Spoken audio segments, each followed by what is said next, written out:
দেখা করবেন। সবাইকে অসংখ্য ধন্যবাদ।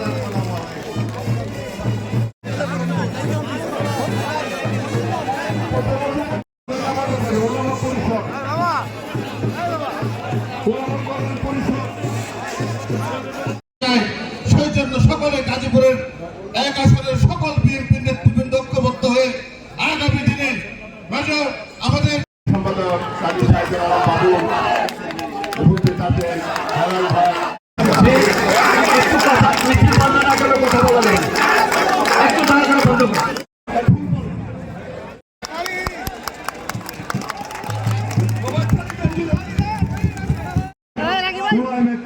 আমরা মঞ্চে আমন্ত্রণ করেছি, তারা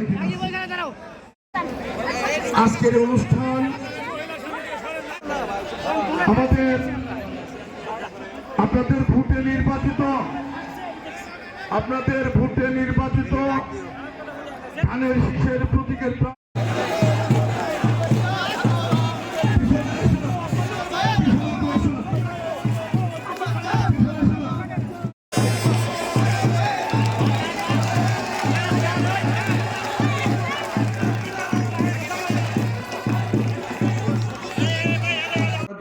নেতারা দিয়েছে। আমরা কি 12 তারিখে আমাদের মা বেগম খালেদা জিয়ার স্বপ্ন পূরণ করতে পেরেছি? জোরে বলেন, পেরেছি কিনা? আপনারা কি বিজয়ী হতে পেরেছে? আমাদের নেতা তারেক রহমান সাহেব কি ইনশাআল্লাহ প্রধানমন্ত্রী হচ্ছে? প্রধানমন্ত্রী হওয়ার ক্ষেত্রে গাজীপুর এক কি সেখানে ভোট দিতে পারবে? আপনাদের 7,20,937 ভোটের পক্ষে ভোটাররা আপনারা আমাকে পাওয়ার অফ অ্যাটর্নি দিয়েছেন, ক্ষমতা অর্পণ করেছেন তারেক রহমান সাহেবকে ভোট দিয়ে বাংলাদেশের প্রধানমন্ত্রী বানানোর জন্য। আমি এখনো পর্যন্ত চেয়ারম্যান স্যারের সাথে দেখা করি নাই। আমি মনে করেছি 35 বছর পর যে ভোটার ভাই বোনেরা গাজীপুর এক আসনকে পুনরুদ্ধার করেছে, তাদের সম্বর্ধনা দেওয়ার আগে, ধন্যবাদ দেওয়ার আগে, কৃতজ্ঞতা প্রকাশ করার আগে আমি চেয়ারম্যান স্যারের সাথে সাক্ষাৎ করতে যাব না। আমার প্রধান দায়িত্ব যারা তারেক রহমান সাহেবকে ভোট দিয়েছে, যারা তাকে প্রধানমন্ত্রী বানানোর জন্য ভোট দিয়েছে, আগে তাদের সাথে দেখা করা, তাদের অনুমতি নিয়ে চেয়ারম্যান সাহেবের সাথে দেখা করা। কথা ঠিক কিনা বলেন? আমরা গত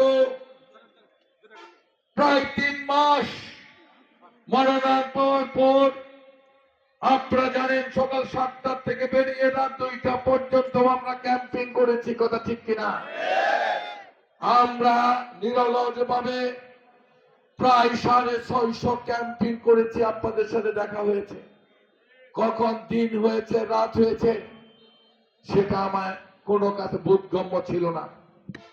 আমাদের অজস্র নেতা কর্মী, বিশেষ করে আমাদের মহিলা দল, আমাদের হিন্দু সম্প্রদায়, আমাদের পিতৃতুল্য মুরব্বিয়ান এবং বিভিন্ন পেশাজীবী সংগঠন, আমাদের শ্রমিক সমিতি, মালিক সমিতি, ব্যবসায়ী সমিতি এবং আমাদের স্কুল শিক্ষকরা থেকে শুরু করে আমাদের প্রতিটি ব্যবসায়ী ইউনিট, রিক্সা সমিতি, শ্রমিক সমিতি, আমি আর এত নাম বলতে চাই না, এই নির্বাচনী প্রক্রিয়ায় নেতারা তারাও সম্পৃক্ত ছিল।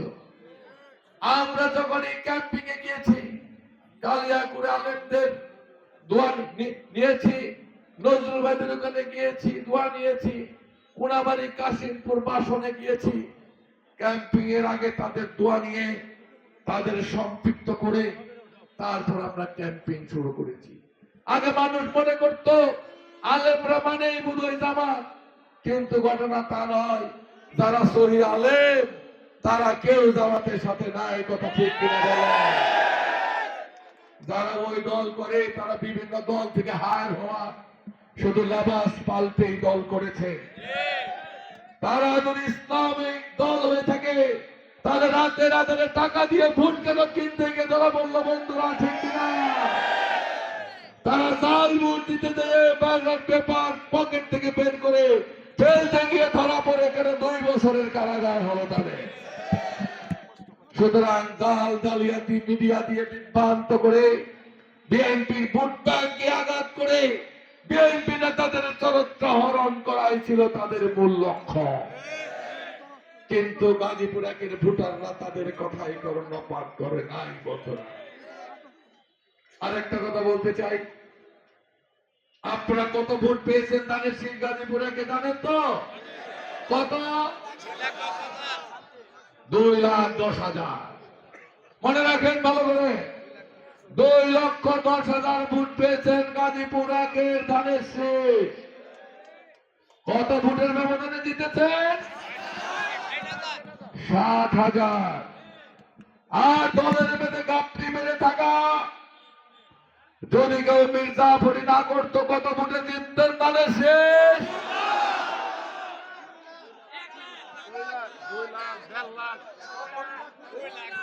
1957 সালে আমাদের ব্রিটিশদের পরাধীন করা হয়েছিল। মির্জাফরগিরি করে কথা ঠিক কিনা বলে?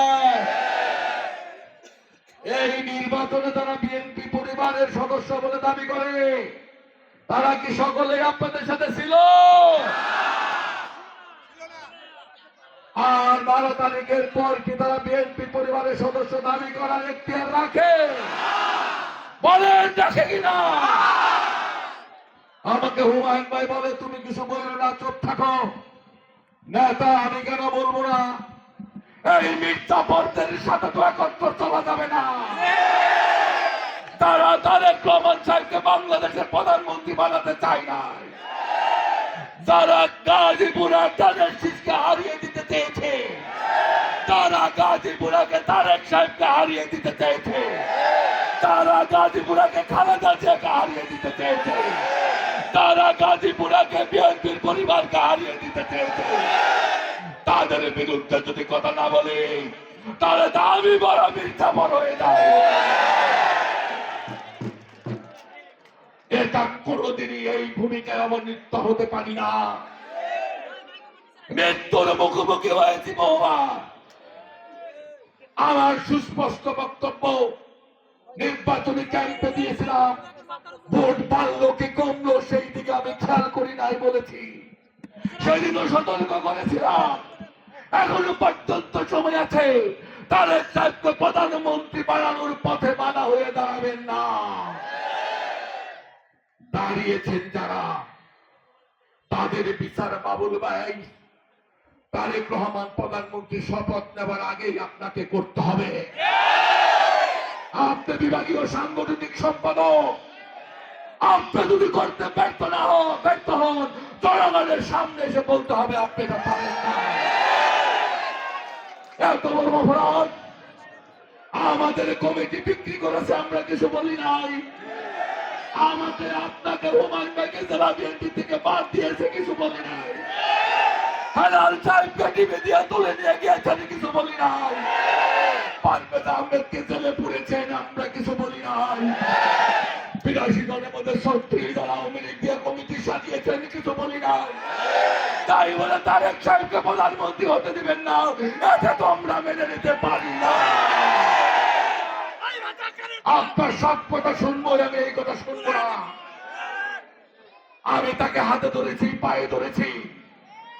আমি তাকে একটা বার ক্যাম্পিংকে আসতে বলেছি, সে বলেছে বিকেলে আসবো, সে আসে নাই। তাকে বলেছি আপনি বলিয়াদিতে বসে একটা মিটিং করে বলিয়াদি 90টা